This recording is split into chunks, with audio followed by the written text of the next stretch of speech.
அவர்கள் நிச்சயமாக பயந்திருக்கிறார்கள் திமுக, அதுல மாற்றுக்கிறது. ஏன்னா உதயநிதிக்கு துணை முதல் ஒன்றுபடுத்தி செயல்படுத்தி நாட்டை பாதுகாப்பதுதான் பாஜகவின் அஜெண்டா. எனக்கு நீங்க திமுக கூட்டணி இருக்கக்கூடிய ஒரு கட்சியும் அவர்களுடைய எதிர்காலம் வருபவர் எல்லாருமே எம்ஜிஆராகவும் எல்லாருமே அம்மா ஜெயலலிதாவும் பார்க்க முடியாது. அதனால எனக்கு திரைத்துறை என்ன பணி செய்திருக்கிறார்கள் ஒன்னு ரெண்டு சொல்லுங்களேன் போறோம். போட்டி போட்டுக் கொண்டு திமுகவை தூக்கி நிறுத்தி வைத்துக் கொண்டு மற்றவர் ஒன் வாய்ஸ் வீடியோஸை லைக் பண்ணுங்க, ஷேர் பண்ணுங்க, சப்ஸ்கிரைப் பண்ணுங்க and மறந்துடாம பெல் பட்டனை பிரஸ் பண்ணுங்க. அன்பு ஒன் வாய்ஸ் தமிழ் நேயர்களுக்கு வணக்கம். நம்முடன் இன்று இணைந்திருப்பவர் ஊடகங்கள்ல அனல் தரிக்கும் விவாதம். நாங்க மறக்காம இவரை பார்க்கலாம். அவர் திரு எஸ் ஸ்ரீராம் சார் அவர்கள். சார் வணக்கம் சார், உங்களை வரவேற்பதில் பெருமிதம் பாடுகிறோம். வணக்கம். வணக்கம் மேடம், உங்களுக்கும் நேயர்களுக்கும் தீபாவளி நல்வாழ்த்துக்கள். Thank you sir. சார் தொடர்ந்து நாங்க பாக்குறோம், நீங்க வந்து ஊடக விவாதங்கள்ல தேசிய கருத்தை ரொம்ப ஸ்ட்ராங்கா ஸ்டபானா முன் வச்சு வரீங்க. விஜய் வந்து பொதுவா அரசியலுக்கு வரும்போது இவர் ஒரு அன்ப்ரூவ்டு லீடர், இவருக்கு ஒரு மாஸ் இருக்கு, இவருக்கு என்ன தெரியும் அப்படின்னு எல்லா கட்சிகளை விட அதிகமா கேட்டவங்க யாருன்னு பாத்தீங்கன்னா பாஜக பீப்புள் தான் கேட்டாங்க.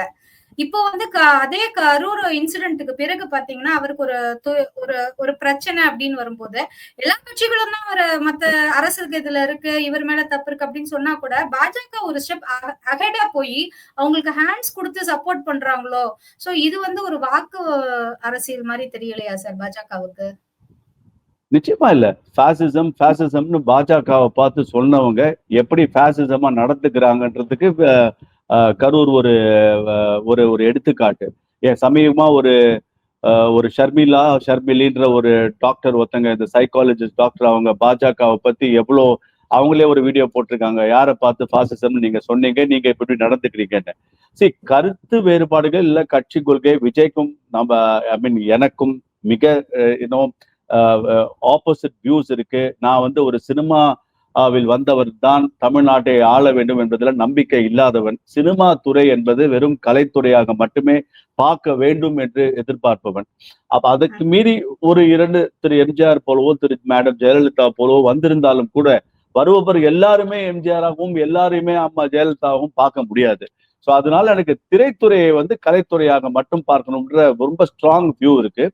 ஆனா இந்த விஷயத்துல மக்களை வச்சு இன்னும் பகடக்காயா யூஸ் பண்ணக்கூடாது. அதே சமயத்துல ஒருத்தருடைய ஜனநாயக உரிமையை வந்து நம்ம குறவழியை பிடிச்சு நிறுத்தக்கூடாது.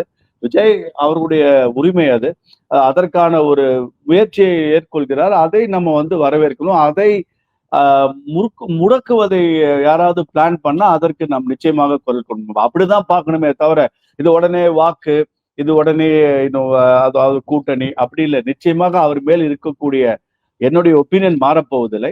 ஒரு அருமையான கலைஞர், அனைவரையும் ரசிக்கக்கூடிய கலைஞர், சினிமாவில் ஒரு மிகப்பெரிய உச்ச நட்சத்திரம். தமிழ்நாட்டை ஆள்வதற்கு என்பது அது ஒரு குவாலிபிகேஷன் மட்டும் போதாது என்பதுதான் என்னுடைய தீர்க்கமான பார்வையாக இருக்குமே. சார் இப்ப நான் என்ன கேக்குறேன்னா, நீங்க வந்து மத்த கட்சிகள் எல்லாரும் சொல்றீங்க அவங்க வந்து அரசியலுக்காக இதை செய்யறாங்க, ட்ரெண்டுக்காக செய்யறாங்க, வந்து அரசியலுக்காக ஓட் அப்பீஸ்மெண்ட் பாலிடிக்ஸ் பண்றாங்க, சிறுபான்மையினரை வாக்கு வங்கியை தக்க வச்சுக்கிறதுக்காகன்ட்டு. அப்போ நீங்க கூட உங்களால அதை எடுக்க முடியலங்கிறதுனால விஜய் ஒரு துருப்பு சீட்டா பயன்படுத்தி அந்த மாதிரியான ஒரு பாலிடிக்ஸை தான் முன்னெடுக்கிறீங்களோ பாஜகவும்?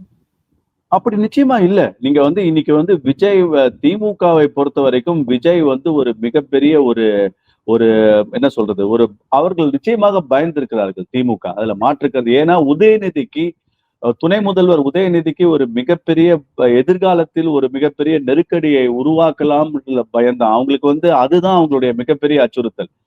இது வரப்போற எலெக்ஷனோட உதயநிதி அவர்களுக்கு ஒரு ஆப்போசிஷன் யாரும் இருக்கக்கூடாது என்று நினைக்கிறார்கள். அதை நம்ம ஏற்றுக்கொள்ள முடியாது இல்லையா? ஜனநாயகத்துல எல்லாருக்கும் என் கருத்தை யார் ஏற்கிறாள் என்பது மக்களிடம் இருக்கிறது. ஆனால் என் கருத்திற்கு எதிர்கருத்தும் அவர் கருத்திற்கு நாங்கள் எதிர்கருத்தும் கூறுவதை மாற்று கருத்துல, அதுதான் ஜனநாயகம். ஆனால் இவர் வந்துவிடக்கூடாது, வரக்கூடாது, நமக்கு இவர் ஒரு வருங்காலத்தில் ஒரு மிகப்பெரிய ஒரு முட்டுக்கட்டையாக இருப்பார் என்று நினைப்பதை நம்ம ஏற்றுக்கொள்ள முடியாது. நீங்க அந்த பாயிண்ட்டுக்கு மட்டும்தான் நீங்க பாஜகவை நீங்க வந்து பார்க்கணுமே தவிர அது ஓட்டு வங்கி அது வந்து கூட்டணிக்கானது அப்படி நான் பார்ப்பது இல்லை. இனிஷியலா எனக்கு அந்த ஒரு ஒரு லைன் ஆஃப் தாட் இருந்தது, நான் மறுக்கல. ஆனா அது கொஞ்சம் நம்ம யோசிச்சு நம்ம இதை பார்த்தோம்னு சொன்னா நிச்சயமாக அதற்கான காரணத்துக்காக மட்டும் அல்ல என்பதுதான் என் பார்வை. சார், தொடர்ந்து வந்து தமிழக எல்லா தேர்தல் வந்தாலே எல்லா அரசியல் தலைவர்களும் நடைப்பயணம் போயிடுறாங்க. அது முன்னாடி மதிமுகவினுடைய பொதுச் செயலாளர் வைகோவில் தொடங்கி விஜயகாந்த் அவர்கள், ராகுல் காந்தி அவர்கள், நிறைய பாஜக தலைவர்கள் எல்லாம் போயிருக்காங்க, எல்லாம் பார்த்திருக்கோம். சமீபத்திய வரலாற்றில் ஒரு 2 வருடங்களுக்குள்ள பார்த்தோம்னா பாரதிய ஜனதா கட்சியின் முன்னாள் மாநில தலைவர் அண்ணாமலை அவர்களுடைய எண்மண் எண் மக்கள் பயணம் வந்து ரொம்ப பெரிய அளவுல பேசப்பட்டது. 2024 தேர்தல் முடிவுல கூட இது ஒரு மிகப்பெரிய மாற்றத்தை உண்டு பண்ணியதுன்னு சொல்லலாம். இப்போதைய தலைவராக இருக்கும் திரு நயினார் நாகேந்திரன் அவர்களும் தமிழன் தலைநிமிர ஒரு தமிழனின் பயணம்னு போறாரு. ஆனா வந்து அண்ணாமலை அவர் போன போது எண்மண் எண் மக்களுக்கு கிடைத்த வரவேற்போ இல்லைன்னா அதே பாஜகவினுடைய உற்சாகமோ இந்த முறை கொஞ்சம் மிஸ் ஆகுதோ சார்? மக்கள் வரவேற்பு கொஞ்சம் நிச்சயமாக இல்லைன்னு நம்ம சொல்லணும். அது நான் வந்து மறுக்கல. ஆனால் நிச்சயமாக வந்து அதற்காகவே பாரதிய ஜனதா கட்சி என்பதை தான் நம்ம வந்து இங்க முன்னிறுத்தி நம்ம மைண்ட்ல நம்ம வந்து செயல்படணும். ஏன்னா நான் வந்து இன்னைக்கு இருக்கக்கூடிய யார் மாநில தலைவரோ அவர் அந்த கட்சியின் தலைவராக பார்க்கணும். அவருக்கு நான் என்ன சொல்றது, ஒத்துழைப்பையும் அவருக்கான ஒரு ஒரு ஒரு பேக்கப்பும் கட்சி நிச்சயமாக கொடுக்கிறது. மக்கள் அவரை ஏற்றுக்கொள்வார்கள், ஏற்றுக்கொள்ளாமல் இல்லை.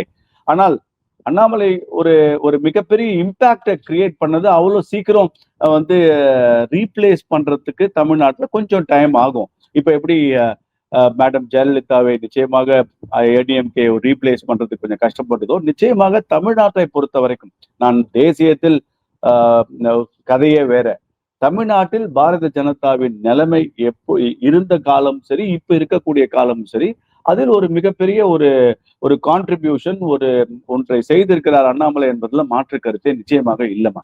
அப்புறம்தான் வந்து கட்சியை பாஜக என்ற ஒரு கட்சி என்ன சொல்கிறது என்பதை கேட்க தொடங்கியது அண்ணாமலை வந்ததற்கு அப்புறம்தான் என்பதை நம்ம மறுக்க முடியாது.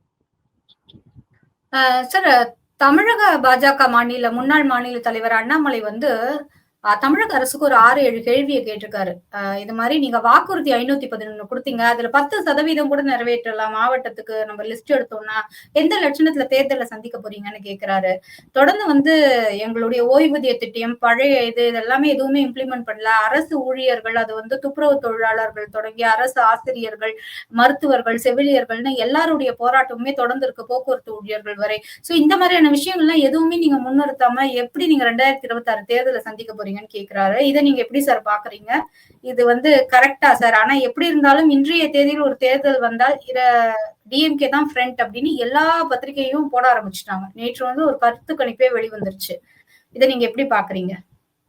அந்த 5 வருஷமா இந்த அரசாங்கம் இருந்ததற்கு மிகப்பெரிய ஊன்றுகோல்னு சொன்னா அது வந்து தமிழக ஊடகம் தாமா. தமிழக ஊடகத்தால் தான் இந்த 4.5 வருட காலம் இந்த ஆட்சி வந்து பிரகாசமாக இருப்பதை போல் ஒரு தோற்றத்தை கொடுத்து நடத்தி கொண்டிருக்கிறார்கள். அதுல கூட்டணி கட்சிகள் திமுகவின் கூட்டணி கட்சிகளும் அவர்களுக்கும் எனக்குமா மீடியாவுக்குமா போட்டி என்று போட்டி போட்டுக்கொண்டு திமுகவை தூக்கி நிறுத்தி வைத்துக் கொண்டு மற்றவர்களை பார்த்து அடிமைகள்னு சொல்லி அடிமையாக இருப்பவர்கள் யார் என்பதை மறந்தே செயல்படுகிறார்கள். நிச்சயமா இந்த அரசு வந்து எவ்வளவு வாக்குறுதிகளை செஞ்சிருக்காங்கன்னு அவங்களுக்கே ஒரு குளறுபடி. ஏன் இப்ப கம்யூனிஸ்டுகள் ஒரு பாட்டு இப்ப ரிலீஸ் பண்ணிருக்கிறதா கேள்விப்பட்டேன். அந்த பாட்டை நான் கேட்டேன் ஒரு 4 நாள் முன்னாடி. மிகவும் கடுமையான வார்த்தையில இந்த 4.5 ஆண்டு கால ஆட்சியை வந்து கம்யூனிஸ்டுகள் வந்து இப்பதான் விழித்து கொண்டு இந்த திமுகவை நாங்கள் தூக்கி கொண்டு சுமந்தால் வருங்காலத்தில் நமக்கு மரியாதையும் மதிப்பும் இல்லாமல் போயிடும் நினைச்சு இப்ப ஆரம்பிச்சிருக்காங்க. இப்பதான் கண் திறந்து பார்க்கிறார்கள். ஒரு மிக கடுமையான ஒரு பாட்டை ரிலீஸ் பண்ணிருக்காங்க. சோ முழுக்க பொய்களையும் யாரையும் பேச விடாத ஒரு பிரகடனமான ஒரு நிலையை வைத்துக்கொண்டு அவர்கள் செய்த 1-2 விஷயத்தை தவிர இந்த பெண்களுக்கு 1000 ரூபாய் என்பது அதிலும் பல பொய்கள் அனைவருக்கும் என்று சொல்லிவிட்டு தகுதி வாய்ந்தவர்களும் சொல்வதை விட நகைக்கடனோ கேஸ் மானியமோ இல்ல கல்வி கடனோ இல்ல வந்து உங்களுக்கு எத்தனை திட்டங்களை முடக்கி முழுக்க முழுக்க இந்த 10 ஆண்டுகள் வாங்கிய கடனை, முன்ற காலம் அதிமுக ஆட்சியில் 10 ஆண்டுகள் வாங்கிய கடனை இவர்கள் செய்த ஒரே ஒரு சாதனை இந்த 4 ஆண்டுகளில் 4.5 லட்சம் கோடியை கடன் வாங்கியதை தவிர தமிழக மக்களுக்கு ஒன்றுமே செய்யவில்லை என்பதை நிச்சயமாக இனிமேலாவது மக்கள் உணர்ந்திருக்கிறார்கள் என்று நாம் நம்புகிறோம். விடியல் அவர்களுக்கு கிடைத்ததா கிடைக்கவில்லையா என்பதை மக்கள் வரும் மே மாதத்தில் நிச்சயமாக தெளிவுபடுத்துவார்கள். சார், எல்லாருமே வந்து ஆளும் கட்சியை தான் எதிரியா டார்கெட் பண்ணி ஒவ்வொரு அரசியல் கட்சிகளும் தங்களுடைய அரசியலை செய்யறாங்க. அது அதிமுகவாக இருக்கட்டும், பாஜகவா இருக்கட்டும், இல்லைன்னா தற்போது வந்த தாவேகாவாக இருக்கட்டும், சீமானாக இருக்கட்டும், எல்லாருமே அப்படிதான் பண்றாங்க. குறிப்பா திருமாவளவன் அவர் வந்து என்ன சொல்லியிருக்காருன்னா, தமிழ்நாட்டுல பாஜகவுக்கு எதிரி வந்து திமுக கிடையாதுங்க, விசிக தான். ஏன்னா ஜாதி அடிப்படையில, மதத்தின் அடிப்படையில மிகப்பெரிய பிரச்சனையை வந்து கிரியேட் பண்றாங்க. சோ இந்த திமுக கூட்டணியில திருமாவளவன் வெளியில வந்து விட்டா தீபாவளியா செலிப்ரேட் பண்றது பாஜக தான், அதான் அவங்களோட அஜெண்டா அப்படின்னு சொல்லியிருக்காங்க. பாஜகவின் உண்மையான அஜெண்டாங்கிறது என்ன சார்? பாஜக உண்மையான அஜெண்டா உண்மையான சமூக நீதி, உண்மையான தேசப்பற்று, உண்மையான நாட்டின் வளர்ச்சி, உண்மையாக மக்களை ஒன்றுபடுத்தி செயல்படுத்தி நாட்டை பாதுகாப்பதுதான் பாஜகவின் அஜெண்டா. எனக்கு ஒரு 3-4 கேள்வி திருமாவளவனுக்கு. 5000 கோடி, அதுவும் தகவல் அறியும் உரிமை சட்டத்திலிருந்து மதுரையிலிருந்து ஒரு அன்பர், அவர் பேரை மறந்து விட்டேன், அவர் கிட்டத்தட்ட 5000 கோடி பிற்படுத்தப்பட்ட மிகவும் பிற்படுத்த மக்களுக்கான அந்த மத்திய அரசாங்கத்தின் அந்த பணத்தை, அந்த அவர்களுக்காக செலவழிக்க வேண்டிய பணத்தை செலவழிக்காமல் இந்த அரசாங்கம் திரும்பி கொடுத்தது என்பதை திருமாவளவன் அறிவார்களா? அறிந்து ஏதானும் ஒரு குரல் கொடுத்தாரான்னு அவர் கேட்டு சொல்லுங்க. அதேதான் வேங்கை வயல்ல வந்து அதை பத்தி இப்போ வாயே திறக்க மாட்டேங்கிறாரு, ஏன்னு தெரியல. வேங்கை வயலில் சிபிஐ கேட்டவர் இப்போ சிபிஐ, கரூருக்கு சிபிஐ கொடுத்தால் திமுகவுக்கு வாத்தியம் வாசிப்பது போல் எதற்கு சிபிஐ என்று இப்ப அவர் கேட்கிறாரு. அதுக்கு அவர் என்ன பதில் சொல்ல போறாரு? அவர்களுடைய சொந்த கட்சிகள் கொடியேற்ற முடியவில்லை என்பதை அவர் பல முறை அவர்களும் சரி அவருடைய மூத்த தலைவர்களும் பேசியிருக்கிறார்கள். அதற்கு அவர் என்ன பதில் சொல்ல போறாரு? முழுக்க இந்த பிற்படுத்தப்பட்டவரோ ஒடுக்கப்பட்ட மக்களோ தமிழகத்தில் இன்னும் எப்படி இருக்கிறார்கள்? கோவில் பிரவேசமும் சரி எதுவுமே பண்ணாம இவர் அவர்களின் தலைவர் என்று சொல்லக்கூடிய இவர் என்ன செய்வார் என்பதை அவர் இந்த வாட்டி போய் மக்களிடம் போய் கேட்டார். அவர்களுக்கு தெரியும் என்ன நடக்கும் என்பதை, என்ன கேட்பார்கள் என்பதை. அவர் பேசுவதெல்லாம் வந்து நாம் வந்து இப்ப அது ரொம்ப சீரியஸ் தலைவரே இல்லைங்க. இப்பெல்லாம் அதை நம்ம சீரியஸா எடுத்துக்க வேண்டாம். அவர் வந்து அவருடைய ஒரு குறிக்கோள் என்னவோ அதை கவனித்துக் கொள்கிறார்களே தவிர அவரை சார்ந்த மக்களுக்கு அவருக்கு என்ன பணி செய்திருக்கிறார்கள் என்று 1-2 சொல்லுங்களேன் போறோம். இது என்னால் நடந்தது, இது எங்களால் நடந்தது என்பதை சொல்வதற்கு அது ஏதேனும் ஒரு திட்டம் இருக்கா? அதை அவர் சொல்லுங்க. சார், நீங்க இப்ப பேசும்போது ஒரு வார்த்தை சொன்னீங்க, கம்யூனிஸ்ட் விழித்து கொண்டு 4 நாட்களுக்கு முன்னாடி பாடல் வெளியிட்டு இருக்காங்க, காட்டமா தமிழக அரசு விமர்சிச்சுட்டு. பொதுவாகவே இந்த தேர்தல் நெருங்கும்போது கூட்டணி கட்சிகள் கொஞ்சம் விமர்சிப்பதும் அதுக்காக கூட 2 சீட்டு பெறுவதும் இயற்கை தானே சார். இதை இவ்வளவு தூரம் யோசிக்கணுமா? மக்களுக்காக பேசியிருக்காங்க கம்யூனிஸ்ட்னு. அதாவது எலெக்ஷனுக்கு முன்னாடி பேசும்போது மக்கள் மைண்ட்ல ஃப்ரெஷ்ஷா இருக்கும். எலெக்ஷனுக்கு அப்புறம் இது வந்து எலெக்ஷன் டிராமான்னு நம்ம சொல்ல முடியாது. ஏன்னா நீங்க திமுக கூட்டணி இருக்கக்கூடிய ஒரு கட்சியும் அவர்களுடைய எதிர்காலம் பிரகாசமாக இல்லை. இன்றைய அதாவது ஷார்ட் டேர்ம் கெயின், குறுகிய நம்மளுடைய லாபத்திற்காக எதிர்காலத்துல அவங்க ரொம்ப மிகப்பெரிய ஒரு இதுல இருப்பாங்க. அனைத்து திமுகவின் அனைத்து தவறுகளுக்கும் நீங்களும் பொறுப்பேற்க கூடணும், நீங்களும் பொறுப்பேற்க வேண்டும். கூட்டணியில் இருப்பதால் கூட்டணி மட்டும்தான் எங்களுக்கு செய்யும் தவறுகள் எல்லாம் திமுக என்று இவர்கள் போக முடியாது, கடந்து போக முடியாது. சோ நிச்சயமாக இவர்களும் திமுகவின் செயல்களுக்கு பதில் சொல்லியே ஆக வேண்டும். அப்படி பாத்தீங்கன்னா கம்யூனிஸ்டுகளும் விசிகேகளும் எதிர்காலத்தில் அவர்களுக்கென்ற ஒரு ஸ்ட்ராங் பேஸை அவர்களால உருவாக்க முடியாது. அதை புரிந்து கொண்டு இவர்கள் வெளியே வருவார்கள் என்றால் இவர்கள் கட்சி நிச்சயமாக அவர்கள் எதிர்காலம் பிரகாசமாக இருக்கும். இல்லை என்றால் இளைய வித்வான்களாகவே அவர்கள் இருக்கலாம். அது அவர்களுடைய உரிமையும் கூட. சார், இனி வரும் காலங்கள்ல தொடர்ந்து இது பற்றி பேசலாம். நன்றி, வணக்கம் சார். Thank you sir. நன்றி, வணக்கம்மா. நேர்களுக்கும் வாழ்த்துக்கள் சார். ஒன் வாய்ஸ் தமிழ் சார்பாக தீபாவளி வாழ்த்துக்கள் சார். தீபாவளி வாழ்த்துக்கள். தீபாவளி வாழ்த்துக்கள். ஒன் வாய்ஸ் வீடியோஸை லைக் பண்ணுங்க, ஷேர் பண்ணுங்க, சப்ஸ்கிரைப் பண்ணுங்க. அண்ட் மறந்துடாம பெல் பட்டனை பிரஸ் பண்ணுங்க.